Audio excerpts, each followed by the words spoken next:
Hello everyone! I'm here in Municipality of Trento, Agusan del Sur, standing in front of the Municipality Hall, which, by the way, looks absolutely festive with its Christmas decoration. But today, we're not just admiring the holiday spirit, we're diving into a crucial topic, the Philippine Clean Air Act, or RA 8749, and how it's being implemented right here in Trento. So let's go!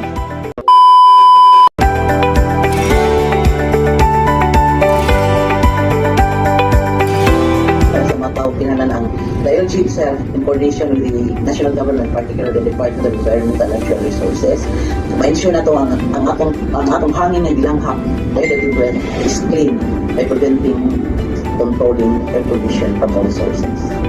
Wala siya kailangan ito yung kung sa parang hinungdan ka ng pagsunog sa basura, pollute the air. Kadang sa greenhouse gas emissions, para ng karang sa carbon dioxide, okay, pollute the air. So, manay dapat i-secure yun sa mga local and national agencies nga kaya siya ma-prevent na to ang yung mga ill effect na towards sa to ang kwantimali sa tukan. Muna nga, atong LGU mismo, nanong ato yung husganan ato yung prevent ang kanang pagsunog, bawal nila i-step point dito ang pagsunog sa itong mga basura tungkol kay kini makadaot sa itong kaninan. Muna usa sa causes sa pollution niya. Ato pong gilikayan nga kanitang ang kaning mga basura katang mag-opidan filter ko sa iyong park.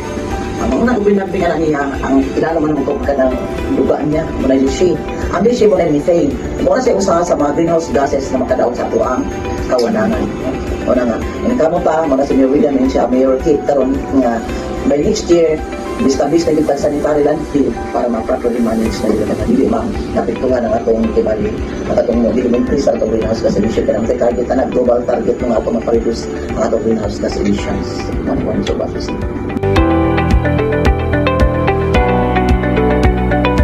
So, kinahanglan din na i-regulate din ang emissions from motor vehicles, mga industries and other sources. No? Our mata nga sa highway, di ba, grabe ka ng mga ito na naman kung sa pangit. So, supposed to be, ang provincial government, okay, devolve mo siya karoon ng function. Nung natay anti-smoke belching ang ginagawa. I-test ko kung saan nagkakakuha na ka ng ginahuga sa tumasakyanan, i-test na siya. Muna tayo mga air quality standards and emission limits, di ba, nga. Ang di na nga equipment karoon sa pagkaroon, ang atong local government wala pa dito na, wala pa dito na kayo. Tungod, ang mineral itself, limited na ang manpower resources. And technically, hindi pa good no? Kay siya, gidevolve na siya, gigana sa national government, gidevolve sa MOA. So, ang LGU, padulong dito niya, ang implementan nga balahon. Ang nag-unaan ni karon nakatungong sa provincial government na ito, na LGU gihapon, ng provincial LGU na mo yun.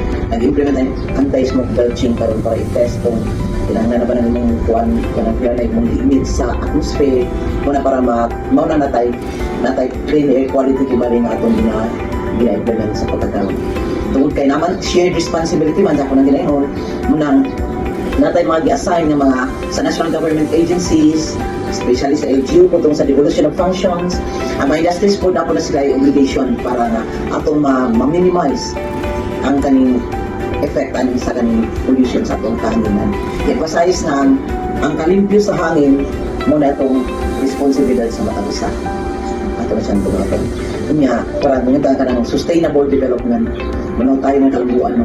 I-balance na itong economic growth with environmental protection. May problema, kung tayo economical progress na basta kay hindi ka kalimutan na ato yung on top of that will always be environmental protection. Para atong i-promote ang cleaner fuels, technologies, and practices na naman yung promoting kay lagi. Huwag ang tayo laing na ito, ano mo tayo laing na kung ang atong air is polluted na yun na mga matay na tayong tanan, no? Take note ha, ang animal, kung ang kabalon matanan nga, ang kahoy siya gid ang absorb ng carbon dioxide. O which ang tao mukha putang hangin ang kahoyan. Nabagkanan kita mo symbiotic relationship. So that dapat din nato pagtuon ta mga kahoy na natawag free na oxygen sa tuwa. Minsan napabugnaw sa atong environment. Pero ang kahit mo sa tuwa, hangtod karon hotspot pa ang Trento sa illegal logging or timber poaching whatsoever kainin mo. So mo na nga mahadlok ta nga kung kini magpadayon pero wala sila mapukontrol yung mga insidente at atake ng mga kuwan, mga kalamidad at matingala tungkol sa kanang consequences sa mo sa tao. Ang ko sa una nga kung sa iba, sa iba ipito nga sa una mahambog ko nga Trento is a typhoon-free municipality nito. So here comes the atong bagyong Pablo sa 2000. December 4. Di ba bagyo pa. So kung may ana ba, nakaroon kung mupan mo ka, ang atong barangay manat kasi hindi pa mo dali kay kuno ang kanang mga solid particles na gikan sa alumni. Ito pag na, ito na lang na pwede, baka na dito daw. So, mga nag-play manifestations na nagintay kuhan, pollution sa itong air. Pero, para pa siya, hindi mo kasi sa limit ko, kasi exist, di ba, sa kuhan.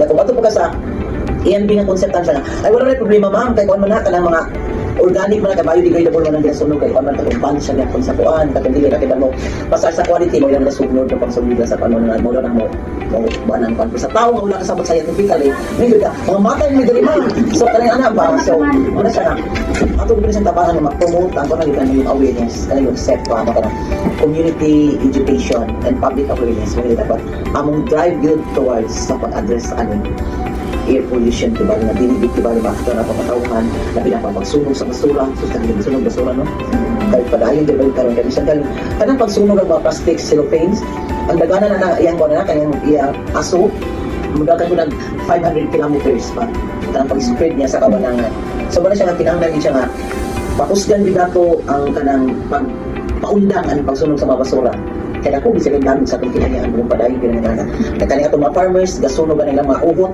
di ba? Ginasunog ang mga uhot niya dapat kay para tuno na siya kay para katong organic matters nga na diha di ba gina-sprayan ginapakaw na dahon para mo hata rumay yung abot na yung bunga ang ginabot is kay takto pagka dapat pag-harvest kasi ganun siya malata dito sa tanang padis kay para ang nutrients na nakuha makabili sa yuta ginasunog kaya dili lang baya kita ang nanginabuhi diri sa ibabaw sa yuta may daghang mga dapat ginabuhi na sa ilalong sama sa mga wag yung tanay natural nga kanang farmers na ginatawag habo kasi nagkabuhi magbungkal sa yuta patong pagpatay pinagin pagsunog so that is one way of causing air pollution na pagsunog o it's ang heavy pollution na nasa greenhouse gas na po siya kalambitan.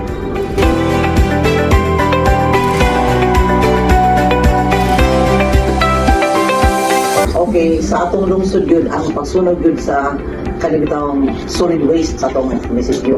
Particularly, kanang mga cellophanes o plastics na pagsunog. Tungkol kay mo emit din na siya o mga greenhouse gases sa ito ang kawanangan, no? Mga pollute sa ito ang kawanangan. Ano siya, ang trento mismo, stricto din kami nag-implementan lang. Pinagbawal din ang pagsunog sa mga basura. Dili lang ginang atong even agricultural waste ato din ko kay. Ang debate naman with the Department of Health sana. Ma'am pwede po masunog kay advice sa Minister of Department of Health kay pangbugaw sa lamok, ma'am kanang sunog kung madam-dako na pero mo dili gyud kay bawal gid siya no sa atong Cleaner Act bawal gid siya nga magsunog tabi sa nung sa klase nga basura bisan kapila pa man nga biodegradable man yun dili siya pwede kay sa benta biodegradable ko daw nga pa siya sa kay na aso na siya nga matungay mo nga dili may solusyon para mabugaw ang lamok.